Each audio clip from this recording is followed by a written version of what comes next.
You think you know Piaget? 4 stages, sensoromotor, preoperational, concrete operational, formal operational. Every psychology textbook parrots it.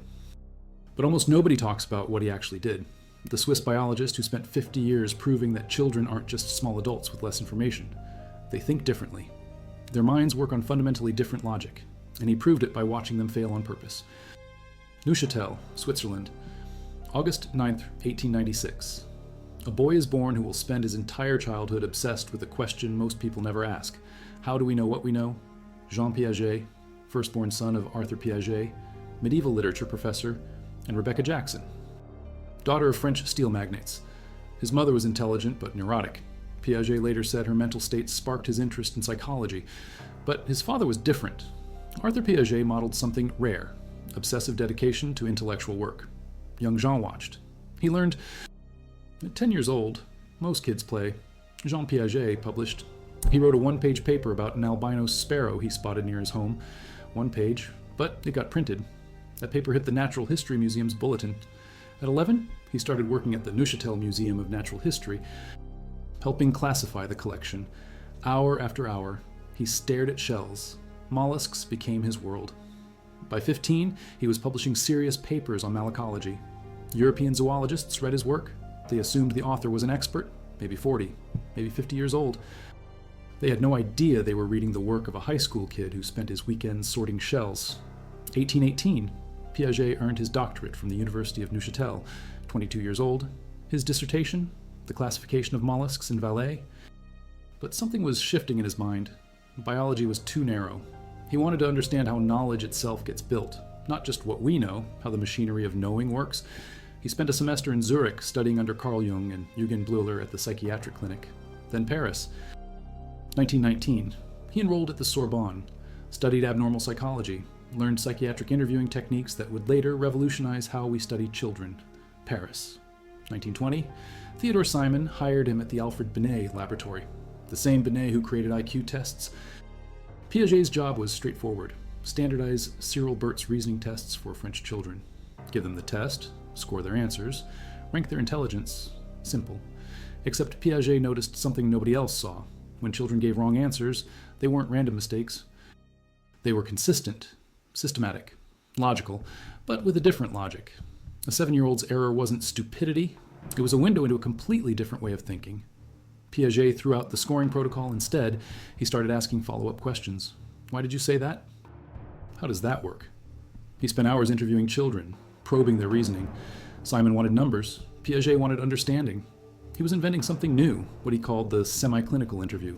Part standardized test, part psychiatric examination, part natural observation. Start with a simple question, and let the child answer. Then dig deeper based on what they said. No script, no rigid protocol, just careful, responsive questioning that revealed how children actually constructed their understanding of the world. He later admitted the difficulty. It is so hard not to talk too much when questioning a child, so hard not to be suggestive, so hard not to guide them toward the answer you expect.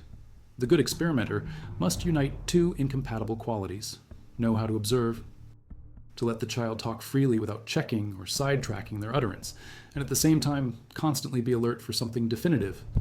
It took his team 3 years to realize they were doing it wrong. 3 years. And even then, Piaget said their results were still only approximately correct. 1921. Piaget published his first article on child intelligence in the Journal de Psychologie. That same year, he left Paris. Edouard Claparède offered him a position at the Jean-Jacques Rousseau Institute in Geneva. Director of Studies. It was the beginning of a 60-year research program that would produce over 50 books and hundreds of articles. But more than that, it was the birth of genetic epistemology. Not genetics as in DNA, genetic as in Genesis. Origin. How does knowledge develop? How do we build understanding from nothing?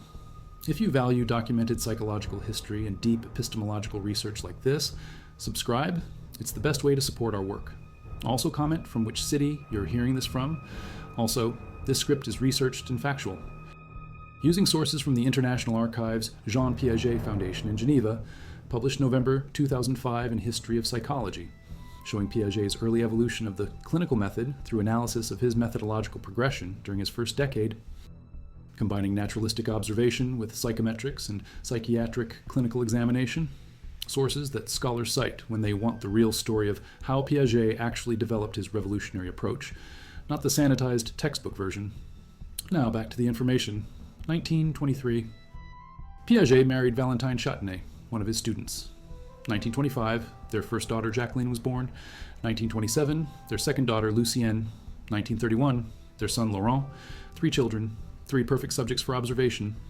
Every day, Piaget and Valentine watched. They documented. They tested.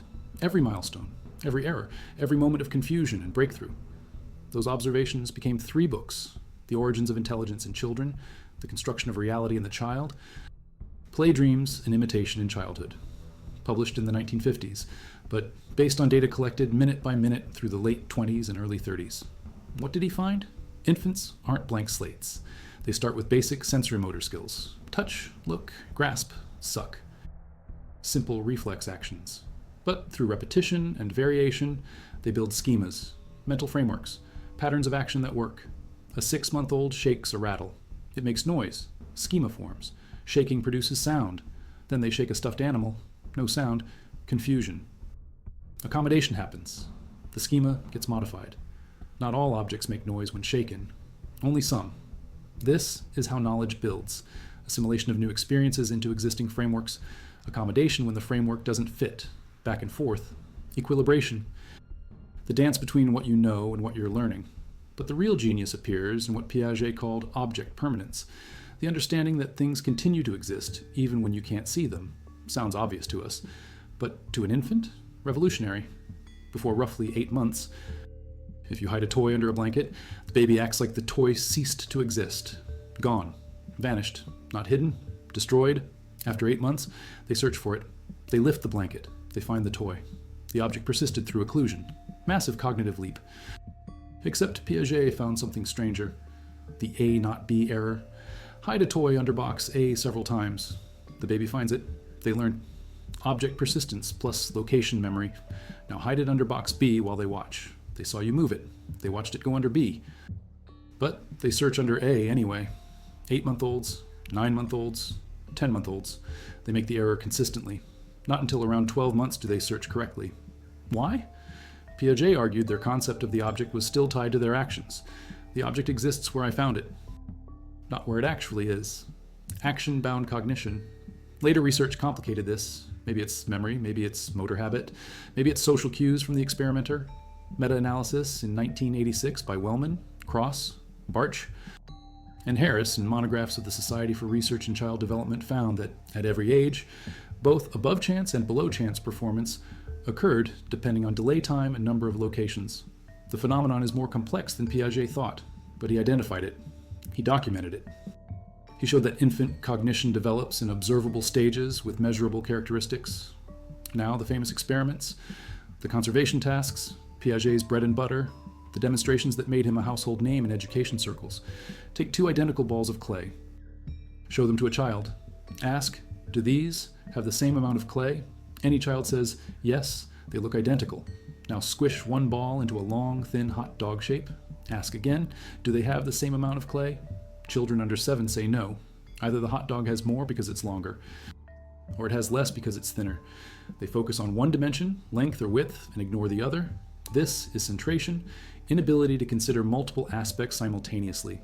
Children over 7 say yes, same amount. You just change the shape. You could squish it back. This is reversibility, understanding that operations can be undone. And they notice that while it got longer, it also got thinner. Decentration, considering multiple dimensions at once, same pattern with liquid, 2 identical glasses filled to the same level. Child agrees, same amount of water. Pour one into a tall, thin glass. Ask again. Young children say the tall glass has more. They focus on height, ignore width. Older children recognize same volume, different shape, conservation of liquid. Piaget tested conservation of number, conservation of length, conservation of area, conservation of volume, conservation of mass. Different concepts, but the same cognitive shift. Somewhere around age 7, children develop the mental operations to think logically about concrete objects. Concrete operational stage. Before that, pre-operational stage, symbolic thought emerges, language, pretend play, drawing, but logic is still shaky. The 3 mountains task, 1956, Piaget and Berbel and Helder, his most important collaborator, published in The Child's Conception of Space. The setup: a three-dimensional model of three mountains on a table, different heights, 12 centimeters to 30 centimeters. Each mountain had distinctive features, one with snow on top, one with a red cross, one with a small house. The child sits at the table, gets to walk around. Look from all angles. Then a doll is placed at a different position, opposite side, 90-degree angle, wherever. The child is shown 10 photographs taken from different viewpoints. Question: which photograph shows what the doll sees? 4-year-olds fail completely. They pick the photograph showing their own view. 5-year-olds do the same. 6-year-olds show some understanding but mostly fail. 7-year-olds start succeeding. 8-year-olds succeed consistently. The pattern is clear. Young children are egocentric, not selfish, cognitively egocentric. They cannot mentally represent another person's perspective. They assume everyone sees what they see. By 7 or 8, decentration happens. They can mentally rotate the scene. Consider the doll's viewpoint. Choose the correct photograph. Critics later argued the task was too complex. Martin Hughes in 1975 created a simpler version: intersecting walls, a boy doll, a policeman doll. The question: where can you hide the boy so the policeman can't see him? Even 4-year-olds succeeded. They understood the concept when the scenario made sense to them. Helen Bork in 1975 used familiar Sesame Street characters and simpler layouts. 3-year-olds showed perspective-taking ability. So maybe Piaget underestimated young children. Maybe the Three Mountains task was too abstract, too unfamiliar. But even critics acknowledge he identified the developmental progression. He showed that perspective-taking ability emerges gradually. He proved children think differently than adults. Formal operations. The final stage? Age 11 and up? Abstract hypothetical thinking. Scientific reasoning. Adolescents can think about possibilities that don't exist. They can test hypotheses systematically. Consider multiple variables. Think about thinking itself. Metacognition. Piaget demonstrated this with pendulum experiments. Give kids different string lengths, different weights, different push strengths. Ask, what determines how fast the pendulum swings? Younger children test randomly, change multiple variables at once, can't isolate causes. Adolescents test systematically, change one variable, hold others constant. They discover length determines period, weight doesn't matter. They use formal logic, but research shows not everyone reaches formal operations. Many adults never use abstract hypothetical reasoning consistently. They think concretely about familiar domains. Formal thinking emerges selectively, situationally. Culture matters, education matters. Piaget overestimated how universal this stage is, but he identified the cognitive toolkit: propositional logic, systematic experimentation, abstract reasoning. Critics hammer Piaget from multiple angles. He studied his own children, small sample, biased observations, true. He studied mostly Swiss middle-class kids, cultural specificity. Maybe his stages reflect Western education patterns, not universal development. Cross-cultural research in the 70s by Pierre Dassin found that concrete operations emerge at different ages in different cultures. Some groups never show formal operations. Context shapes cognition more than Piaget acknowledged. He underestimated social factors. Lev Vygotsky emphasized that learning happens through social interaction, the zone of proximal development. What a child can do with help today, they can do alone tomorrow. Piaget focused on the individual child, lone scientist discovering the world. Vygotsky saw children learning through culture, through language, through collaborative problem solving. Modern neuroscience complicates the stage model. Brain development isn't a staircase, it's waves, cycles of growth and reorganization.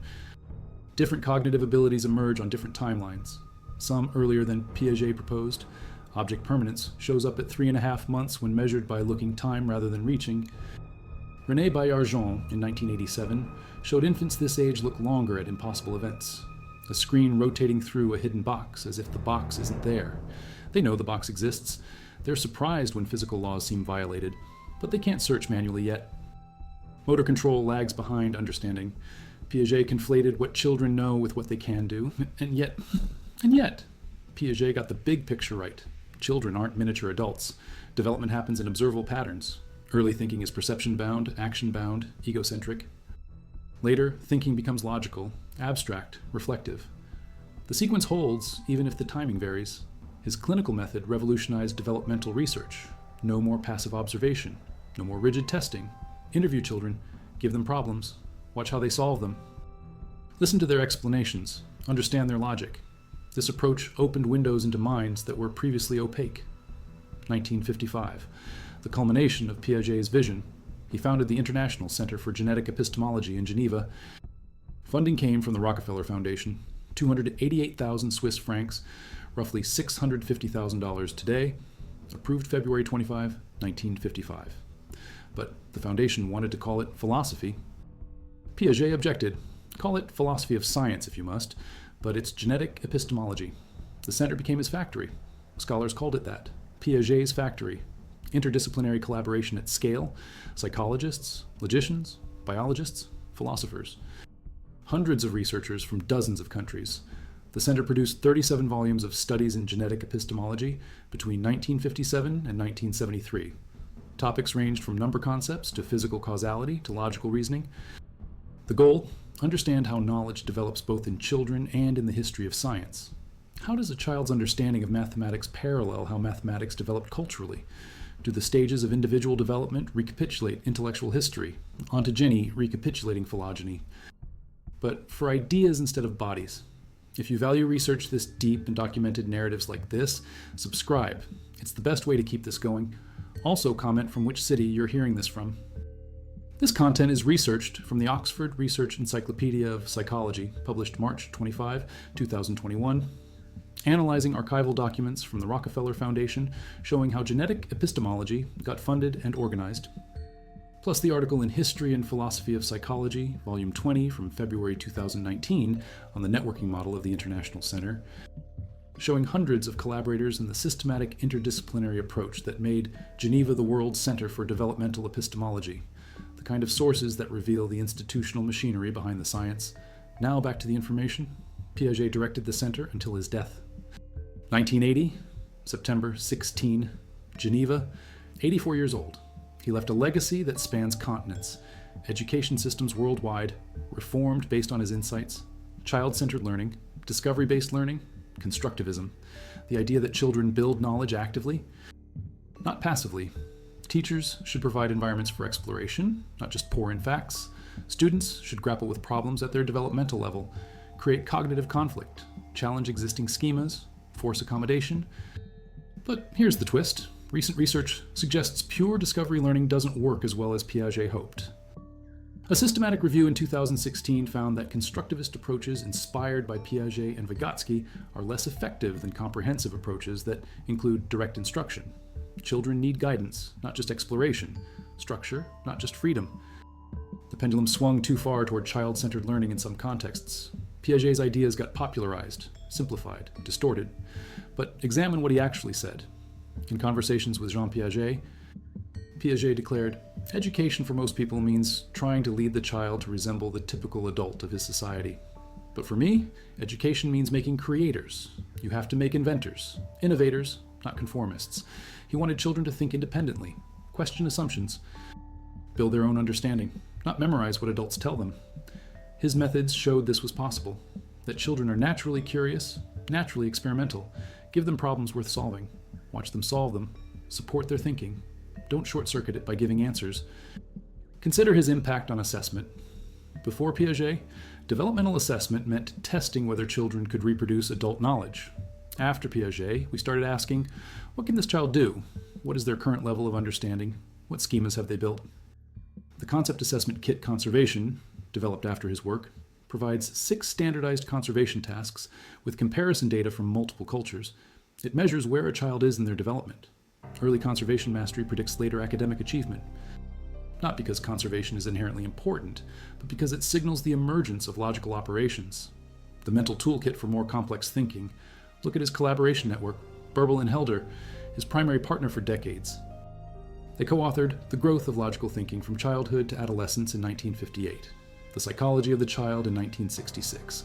In Helder ran experiments, supervised doctoral students, kept the research program running, while Piaget conceptualized and wrote. But also Alina Shaminska, who co-wrote The Child's Conception of Number, and Edith Meyer, and dozens of others, mostly women. Piaget brought women into experimental psychology at a time when the field was dominated by men. His collaborators became leading researchers themselves. The Geneva School spread globally because his students and colleagues returned to their countries and built new research centers. His method evolved throughout his career.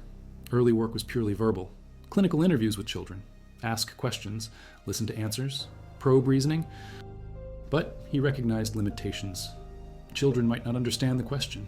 They might try to please the experimenter. Their verbal explanations might not match their actual understanding. So he developed what he called the critical method, adding physical objects and manipulations.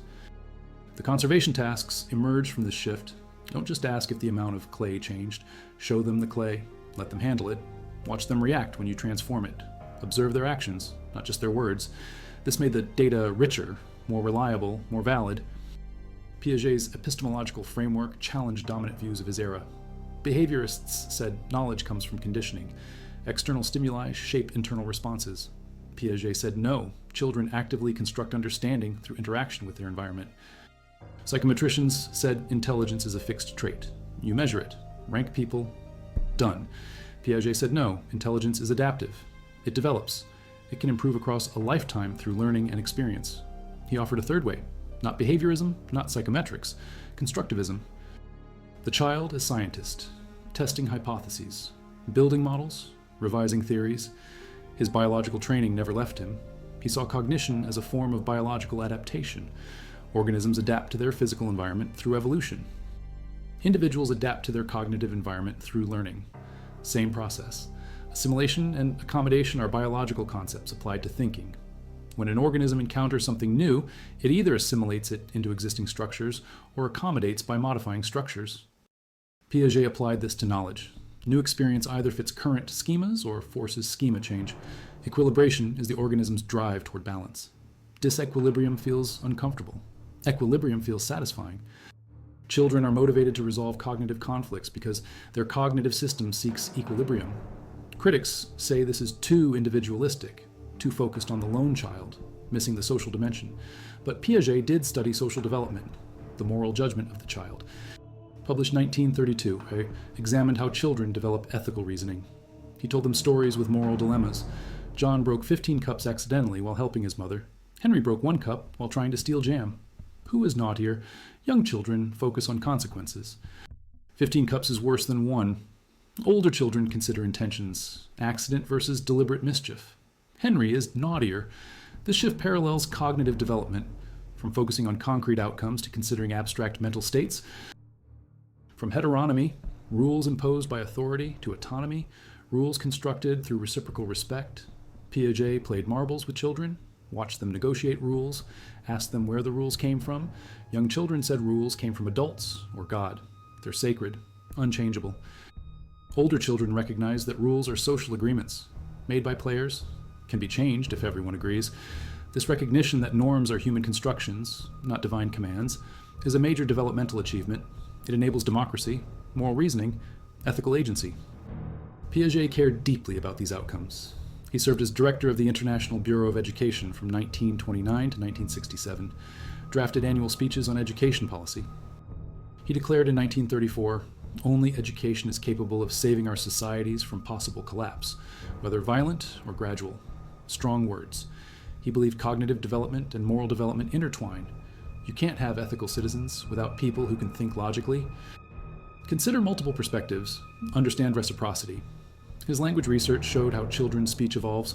Early speech is egocentric. Monologue, collective monologue. Children talk, but not really to each other. They talk at each other. Parallel play with words. Around age 7, socialized speech emerges. Real dialogue, turn-taking, listening, responding, building on what the other person said. This parallels decentration in cognition. You can't have genuine conversation if you can't take the listener's perspective. Language development requires cognitive development. But he also found that children's understanding often exceeds their ability to explain. They can do something correctly without being able to say why it works. This gap between action and reflection is important. It suggests multiple levels of knowledge: sensory-motor knowledge, concrete operational knowledge, formal operational knowledge. Each level builds on the previous. You can have practical mastery without theoretical understanding. A child can successfully search for a hidden object without being able to articulate the principle of object permanence. An adolescent can balance scales without understanding the mathematical formula for equilibrium. Cognition develops from action to concept to principle. His books kept coming. The construction of reality in the child's conception of number, the child's conception of space, the child's conception of time, the child's conception of movement and speed, the child's conception of physical causality. He systematically investigated how children understand fundamental categories: quantity, time, space, causality, logic. The categories Kant said were innate. Piaget showed they develop. Object constancy develops. Spatial relations develop. Temporal relations develop. Logical relations develop. Nothing is given. Everything is constructed, layer by layer, error by error, success by success. Consider his influence on special education. Before Piaget, developmental delays meant deficits to remediate. Try harder, practice more. After Piaget, we recognize that children with special educational needs develop through the same sequence, often at different rates or with different patterns. Assessment should identify current developmental level, then provide appropriate challenges at that level. Scaffolding, Vygotsky's term, but the concept fits Piaget's framework. Don't give tasks too far beyond current ability. Don't keep tasks at current ability. Find the sweet spot, slightly beyond, within reach with effort. That's where learning happens. Zone of proximal development meets equilibration. Disequilibrium that's productive, not overwhelming. Modern neuroscience confirms some Piagetian insights while challenging others. Brain imaging shows that different cognitive abilities have different developmental trajectories. Prefrontal cortex maturation underlies improvements in executive function, working memory, inhibitory control. These abilities support but aren't identical to Piaget's stages. The brain isn't finishing development at age 12, it continues reorganizing into the 20s. But the basic pattern holds. Early thinking is reactive, perception-driven. Later thinking becomes proactive, abstract, reflective. Piaget mapped the behavioral markers. Neuroscience maps the neural substrates. Piaget's influence extends to artificial intelligence. His theories inspired early AI researchers trying to model how intelligent systems develop. How do you build a system that learns from experience, that constructs internal representations, that adapts to new information? Assimilation and accommodation become computational processes. Schemas become data structures. Equilibration becomes optimization. The parallels aren't perfect, but Piaget's developmental framework offers a blueprint for how intelligence might be built incrementally, not programmed all at once. Return to that boy in Neuchâtel, 10 years old, staring at mollusk shells for hours. Why did he care so much? Because he saw in those shells something most people miss: variation within species, adaptation to environment, change over time. The biological foundation for his later work.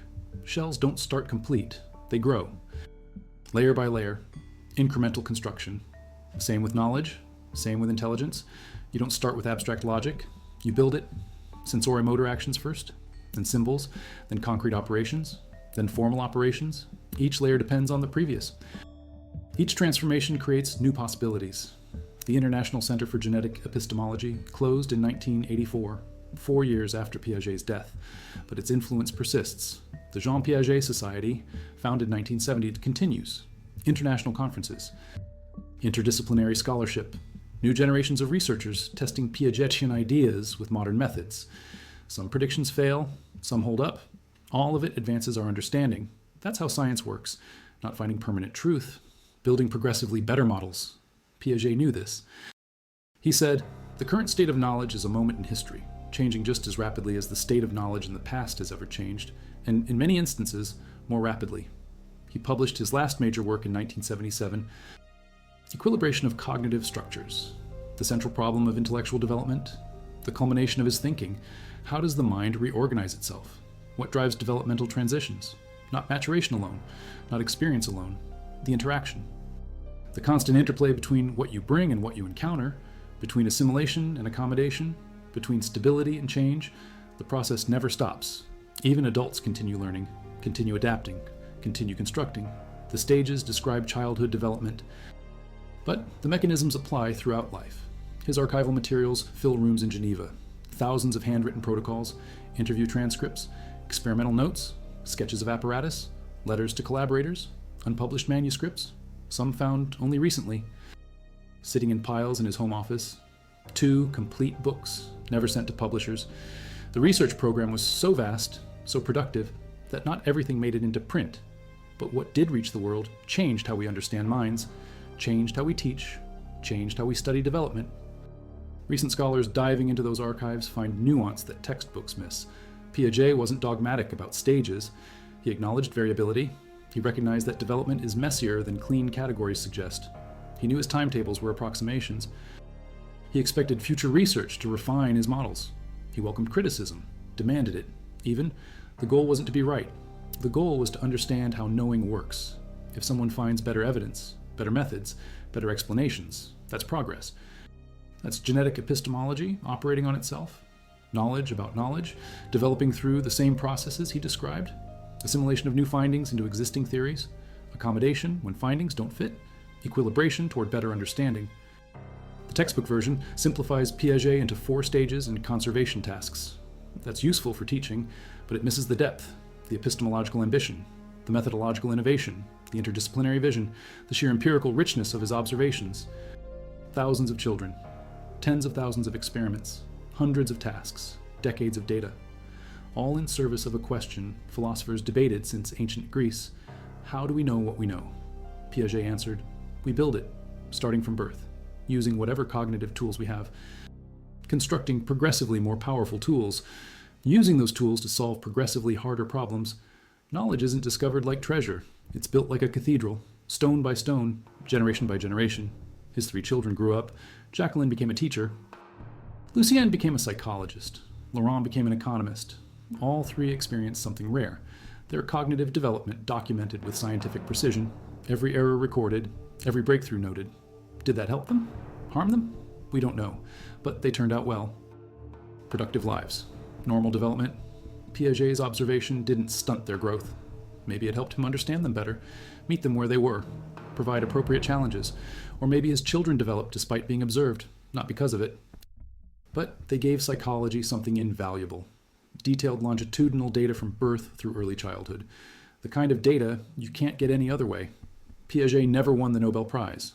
Psychology wasn't eligible until recently, but he collected over 30 honorary doctorates. Clark University in 1968, Sorbonne, Cambridge, Yale, Harvard. Universities worldwide recognized his contributions. He received the Erasmus Prize in 1972, the Balzan Prize in 1978, awards typically given to philosophers, scientists, humanitarians. Piaget fit all 3: philosopher of knowledge, scientist of mind, humanitarian who believed education could save civilization, walk through his intellectual descendants. Jerome Bruner brought Piagetian ideas to America in the 1950s. Howard Gardner's theory of multiple intelligences owes a debt to Piaget's constructivism. Lawrence Kohlberg's stages of moral development extend Piaget's moral judgment research. Robbie Case's neo-Piagetian theory modernizes stage theory with information processing concepts. Hundreds of researchers trace their lineage to Geneva. Some support his frameworks, some criticize them, all engage with the questions he posed and the methods he invented. Contemporary developmental psychology looks different from Piaget's era: brain imaging, computational modeling, cross-cultural studies, longitudinal designs, more rigorous statistics, larger samples, pre-registration of hypotheses, open data. But the core questions remain Piagetian. How does cognition develop? What changes? What stays the same? What's universal? What's variable? How do we know what children understand? How do we design studies that reveal their thinking rather than our assumptions? Piaget's most lasting contribution might be methodological: the clinical method, semi-structured interviews that combine flexibility with rigor. Follow the child's thinking. Adapt your questions to their responses. Probe deeper when they say something interesting. This approach revolutionized not just developmental psychology, but clinical psychology, education research, and qualitative methods generally. When you want to understand someone's reasoning, you don't give them multiple choice questions. You talk with them, listen carefully, ask why, ask how. Let them explain, watch for patterns. Archives in Geneva, 2025. Researchers still combing through Piaget's papers, still finding unpublished studies, still discovering nuances in his thinking. The Jean Piaget Center at the University of Geneva maintains his legacy, offers resources for researchers, hosts conferences, preserves archival materials. Piaget's network of collaborators, those hundreds of researchers who passed through Geneva, created their own centers worldwide.